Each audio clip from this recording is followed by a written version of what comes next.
Capítulo 28.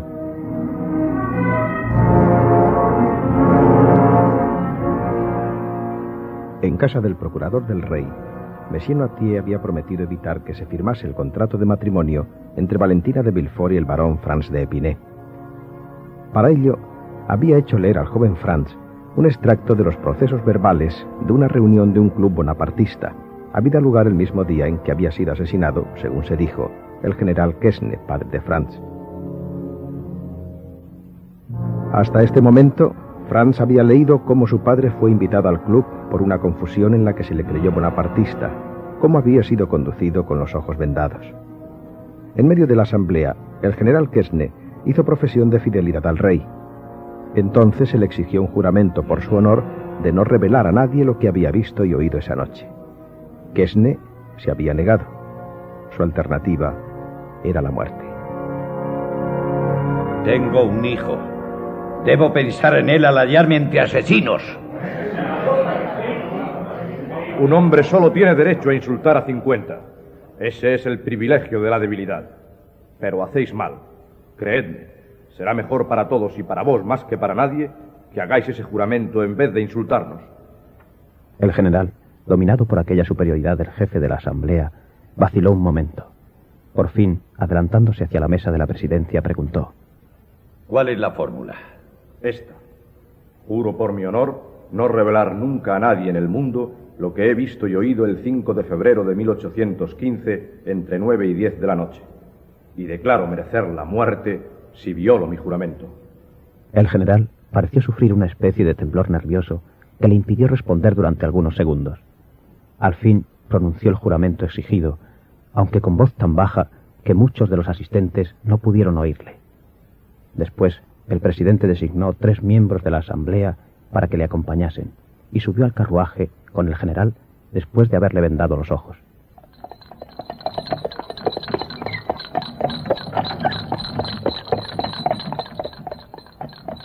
¿Dónde queréis que os conduzcamos? A cualquier parte, con tal de que me vea libre de vuestra presencia. Os advierto que ahora no estáis delante de la asamblea, sino de hombres solos. No nos insultéis si no queréis tener que dar una satisfacción del insulto. Tan valientes sois en vuestro carruaje como en el club, por la sencilla razón de que 4 hombres pueden más que uno solo. ¡Pare! En aquel momento estaban junto al muelle de Ormé, enfrente de la escalera que conduce al río. Caballero, habéis insultado a un hombre y este hombre no quiere dar un paso más sin pediros lealmente una reparación. Otro nuevo modo de asesinar. Nada de eso, caballero. Estáis solo y un hombre solo os responderá.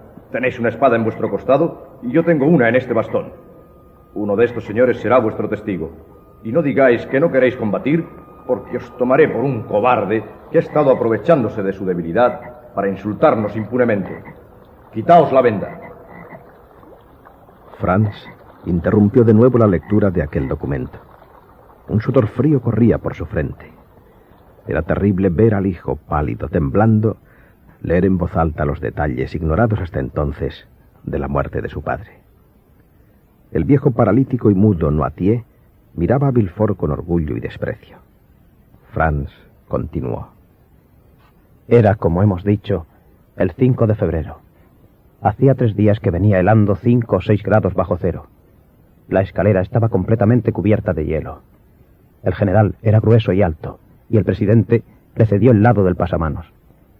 La espada del presidente era bastón 5 o 6 pulgadas más corta que la de su adversario, y no tenía defensa en el puño.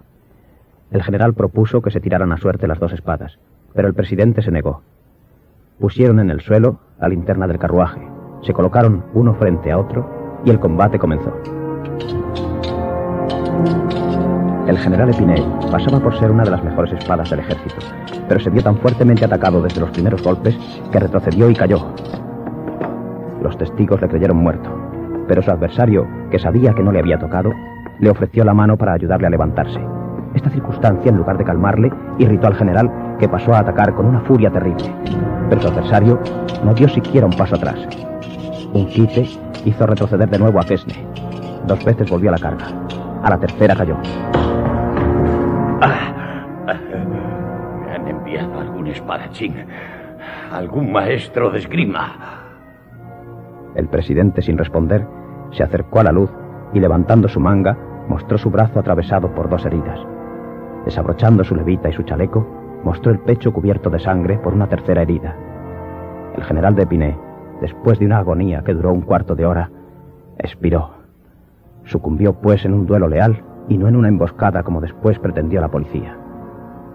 En fe de lo cual hemos firmado la presente declaración, temiendo que llegue el momento en que algunos de los actores de esta escena terrible sea acusado de asesinato con premeditación o de haberse salido fuera de las leyes del honor.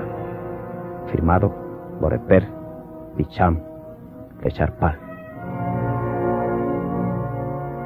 Caballero, puesto que vos sabéis esta terrible historia con todos sus detalles y la tenéis atestiguada por firmas honrosas, y puesto que parecéis tomaros algún interés por mí, no me neguéis el favor de decirme el nombre del presidente del club.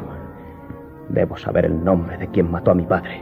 Mirad, Monsieur Frank, los nombres han sido ocultados a propósito.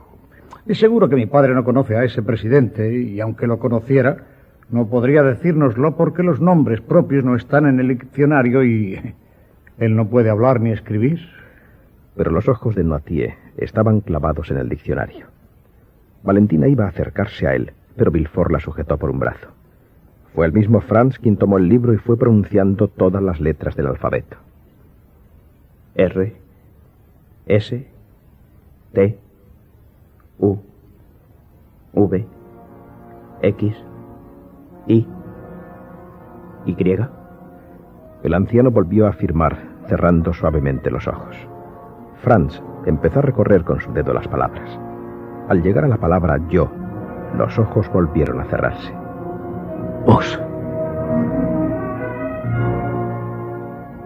2 horas después, Villefort recibía esta nota. Después de lo que se ha revelado esta mañana, no podrá suponer que sea posible una alianza entre su familia y la de Monsieur Franz d'Épinay. Me horroriza pensar que Monsieur de Villefort, que parecía conocer esos acontecimientos, no le haya avisado antes.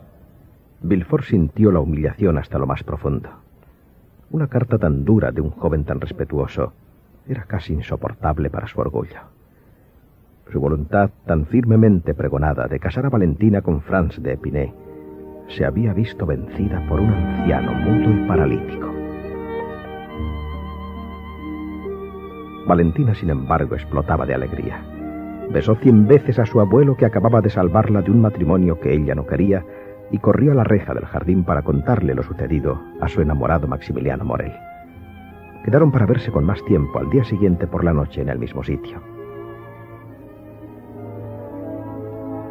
Mientras tanto, Alberto, el hijo de Mercedes, había tomado el té de media tarde en casa de Montecristo. El conde, al saber que el banquero Danglars había recibido noticias de Janina y de la participación del conde de Morcerf, el padre de Alberto, en el oscuro asunto de Alie Tebelin, quería preparar de alguna manera al joven para la terrible noticia. Montecristo había llevado la conversación a hablar de Haydée, la joven griega. La curiosidad de Alberto hizo todo lo demás. ¿Y decís que es esclava? Sí, mi esclava. Realmente vos no tenéis nada semejante a los demás. Esclava del señor conde de Montecristo es una posición bastante alta en Francia, porque a juzgar por el modo con que usáis vuestro dinero, debe de ser un destino que le valdrá 100 escudos al año, ¿no? 100.000 escudos. Ella ha poseído mucho más. Vino al mundo sobre tesoros más grandes que los de las 1001 noches. ¿Una princesa? Vos lo habéis dicho. Y una de las principales de su país. Me lo imaginaba cuando la vi en la ópera. Con ese estilo. Pero ¿cómo ha podido llegar a ser esclava una princesa? La guerra, la fatalidad, son cosas que pasan. ¿Cuál es su verdadero nombre? Es un secreto. Os doy mi palabra de honor de no revelarlo. Bien, quizá vos sí podáis saberlo. ¿Sabéis la historia del bajá de Janina? ¿De Alie Tebelin? Oh, sin duda. A su servicio es donde mi padre adquirió su fortuna. Pues es su hija. La hija de Ali Pachá y de la hermosa Basiliki. ¿Y es vuestra esclava? Que sí, diablos. ¿Cómo es posible? Muy sencillo. Un día que pasaba yo por el mercado de Constantinopla, la compré. Oh, es increíble. Con vos no se vive, señor conde. Se sueña. Entonces, yo quisiera pediros un favor. Decid. ¿Por qué no me presentáis a vuestra princesa? Con mucho gusto, pero bajo 2 condiciones. Las acepto de antemano. Que no diréis a nadie que os he hecho esta presentación y que no le diréis que vuestro padre ha servido al suyo. Os juro por mi honor que cumpliré las 2.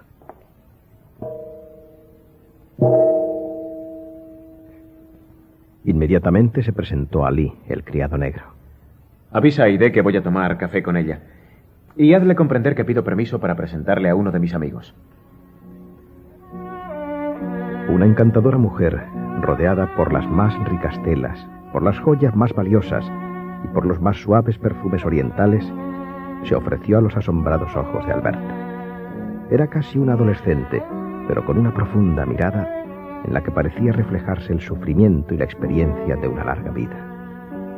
El óvalo de su rostro, la perfección griega de sus líneas, hicieron pensar a Alberto que no solamente estaba ante la mujer más bella que había visto en su vida, sino que nunca más volvería a contemplar una aparición tan maravillosa. Aide se dirigió a Montecristo en griego. ¿A quién me traes? ¿A un hermano? ¿A un amigo?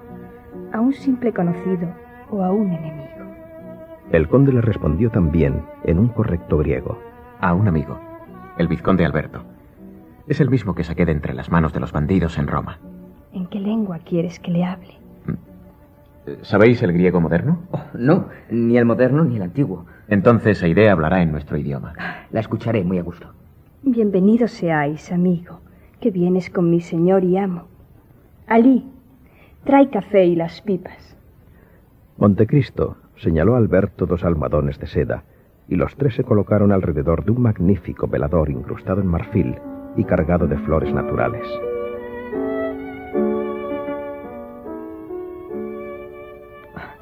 Estoy asombrado, señora. Me encuentro en el verdadero Oriente, tal como lo he soñado. Y esto en medio de París, cuando hace poco oía rodar los ómnibus y gritar a los vendedores de limonada. Parece imposible. ¿A qué edad habéis salido de Grecia? A los 5 años. ¿Y os acordáis de vuestra patria? Solo conservo 2 recuerdos, pero estos como si los estuviera viviendo todos los días. Y así me acompañarán hasta la muerte. ¿Cuáles son? Aide miró a Montecristo. El conde, mirando fijamente a los ojos de la muchacha, le dijo en griego: Patros menaten, cuéntanos lo que Pedeanoma sucedió a tu prodotuca padre, y prodosia. pero no hables de la traición ni digas el nombre del traidor. ¿Qué le decís? Le repito que sois mi amigo y que no tiene por qué tener ningún miedo a hablar. Contadnos esos recuerdos, señora. Pues me veo a la sombra de los sicomoros, junto a un lago. Mi padre está sentado sobre almohadones y yo jugando con su larga barba blanca que le bajaba hasta el pecho y con el alfanje de puño de diamantes que pendía de su cintura. Recuerdo a mi madre acariciándome. Lo demás solo son recuerdos amargos. Siendo tan joven, no habéis tenido tiempo de sufrir demasiado. A pesar de todo, no quisiera entristeceros con historias desagradables. No os preocupéis. Contadnos. Bien, yo tenía 4 años cuando un día fui despertada por mi madre. Estábamos en el palacio de Janina. Cuando abrí los ojos, vi que mi madre estaba llorando. Bajamos por una escalera muy ancha. Delante de nosotros iban todas las mujeres de mi padre llevando cofres con joyas, bolsas llenas de oro y objetos preciosos. Detrás venía una guardia de 20 hombres, armados con largos fusiles y pistolas. Nos iluminaban las antorchas de los soldados. Recuerdo las sombras moviéndose contra las bóvedas y el ruido de los pasos. ¡Pronto! ¡Pronto! No podemos perder tiempo. Era la voz de mi padre. Iba el último apoyado sobre su favorito y jefe de su guardia, el fiel Selim. Mi padre era un hombre de acción, pero también un hombre de letras, conocido en toda Europa bajo el nombre de Ali Tebelin, Bajá de Janina. Sin saber exactamente por qué, Alberto sintió un temblor al oír aquellas palabras de Aide. Le pareció ver brillar algo sombrío y espantoso en los ojos de la joven, cuando pronunció el nombre de aquella trágica figura que apareció gigantesca a los ojos de Europa cuando se conoció su terrible muerte. La comitiva se detuvo a orillas de un lago donde desembocaban las escaleras que habíamos venido bajando. Subimos a una barca. Recuerdo que los remos no hacían ningún ruido al tocar el agua. Los habían envuelto en los ceñidores de nuestros soldados. Fuera de los remeros, no había en la barca más que las mujeres, mis padres, Céline y yo. Los soldados se habían quedado a orillas del lago para defender la retirada si hubiera sido necesario. ¿Qué había sucedido? Después lo supe. La guarnición del castillo, sobornada con promesas de riqueza, había entregado la fortaleza a un grupo enviado por el sultán para apoderarse de mi padre. No sabíamos si trataban de quitarle la vida o simplemente quitarle su poder como bajá, porque habían sido enviados por el sultán. Mi padre decidió entonces retirarse a un refugio seguro, pero antes envió al sultán un oficial francés en el que tenía mucha confianza, por haberlo tenido a su servicio. ¿Y os acordáis del nombre de ese oficial, señora? Una mirada rápida como el relámpago se cruzó entre Haydée y Montecristo. No me acuerdo. Continuad la historia. Llegamos a un subterráneo. Era una gran caverna donde se habían depositado formando 2 montones, 60.000 bolsas y 200 toneles. En las bolsas había 25 millones en oro. En los toneles, 1.000 libras de pólvora. Al lado de estos barriles, Céline, el jefe de la guardia de mi padre, iba a velar día y noche con una lanza en el extremo de la cual ardía una mecha. A la primera señal de mi padre, tenía orden de hacerlo volar todo: la cueva, las personas y el oro. No sé cuántos días estuvimos allí. Una mañana nos mandó llamar mi padre. Estaba tranquilo, pero más pálido que de costumbre.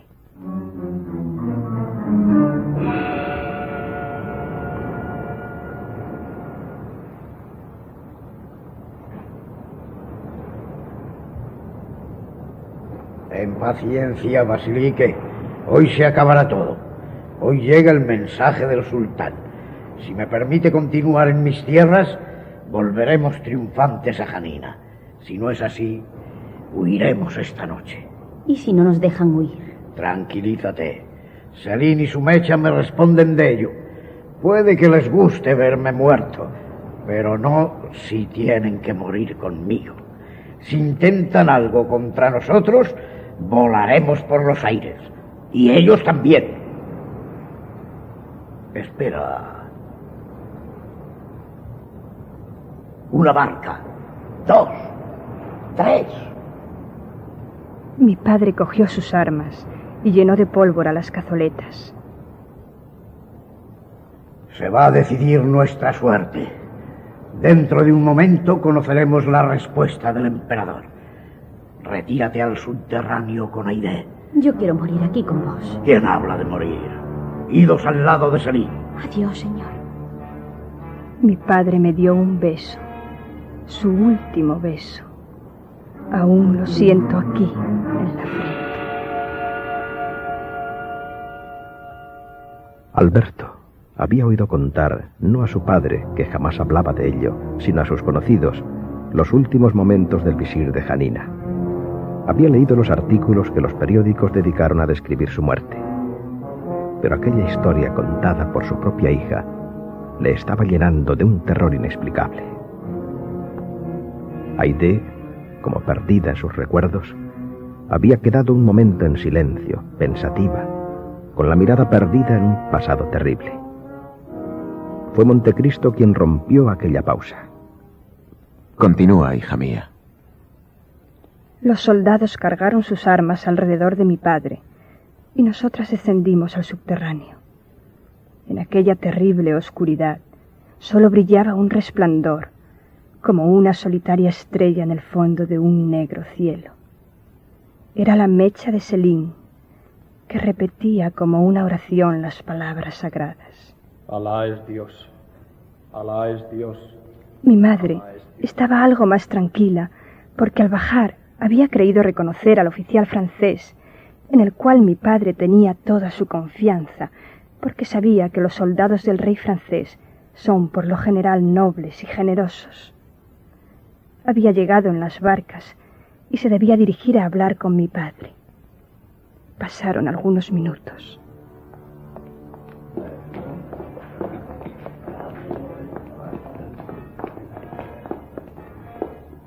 Se acercan. Dios quiera que traigan la paz y la vida. ¿Qué temes, Vasiliki? Si no traen paz, les daremos guerra. Y si no traen vida, les daremos muerte. Para eso tengo el fuego preparado. No puedo explicaros la horrible sensación de terror que sentía.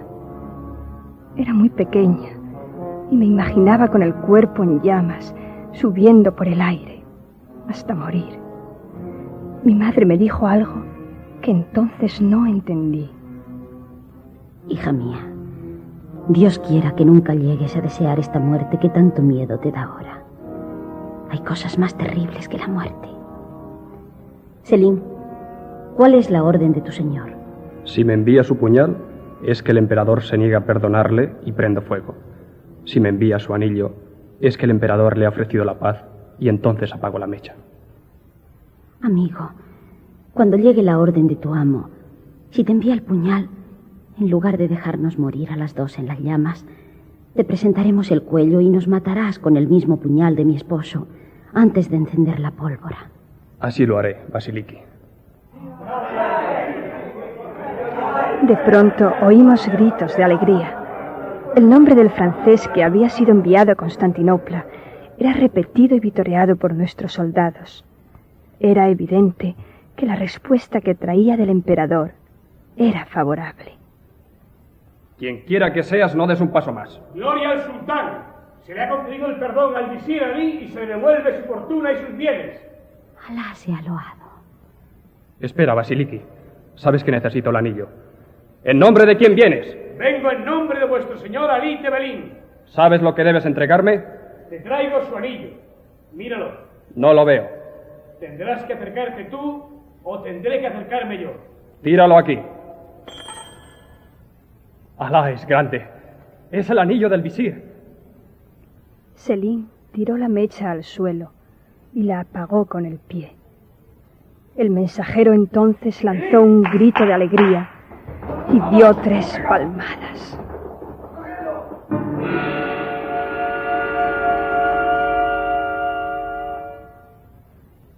Inmediatamente, 4 soldados enemigos entraron en la cueva y Selim cayó atravesado por 5 puñaladas.